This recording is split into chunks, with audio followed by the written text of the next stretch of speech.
KE. Tutabaki KE. Tupe. Umbea ni utamu sana. Do you think it is right for a priest kubariki eneo la burudani? Exactly, yes. Exactly. Yeah. Burudani ndio ishike kabisa. Ishike. Eneo la burudani. Kwa mfano tuseme kuwa unajua mimi binafsi napenda burudani kabisa. Yeah, naweza kuwa nimefungua pengine sema kwa nimefungua pale my entertainment enterprise yangu ya burudani kabisa, sio? Yeah, lazima itabarikiwa kwanza, itabarikiwa. Na kuna watu wanarushia priest mawe mtandaoni, aliambia yeye ni priest ako holy man, kwa nini anaenda kufungua? Unajua Mungu anasema tunabariki kazi ya mikono yetu. Ni Mwenyezi Mungu. Asi maneno yangu, si ndio? Ni Biblia, kitabu kitakatifu kinasema kuwa na Mungu atabariki kazi ya mkono yako. So lazima leta mtu wa Mungu akuja bariki ile kazi, kisha mambo yako mazuri kabisa. So kuna priest ambaye a Catholic priest, yes, blessed the Syndicate nightclub along Mirema Drive. Yes. Alionekana kifungua vizuri, akaenda kaitakasa, kaibariki.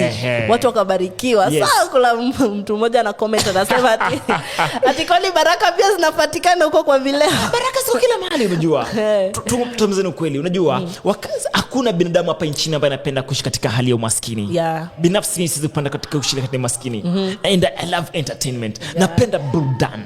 Yes. Sasa unajua wakati napofungua pale ile pub yangu ya entertainment pale, DJ wako pale, muziki unaangushwa pale moja kwa moja, unajua nitafurahia kwa sababu nitajua wateja, ndipo sawa wateja waje. Wateja wakija nitapata pesa kwa wingi, si ndio? So lazima sehemu ile ije itakaswe, ibarikiwe. Yeah. Naam. So watu wanasema ati mahali pachafu, lakini pia mimi na support huyo priest ako sawa. Yes. Anaweza enda kubariki kazi.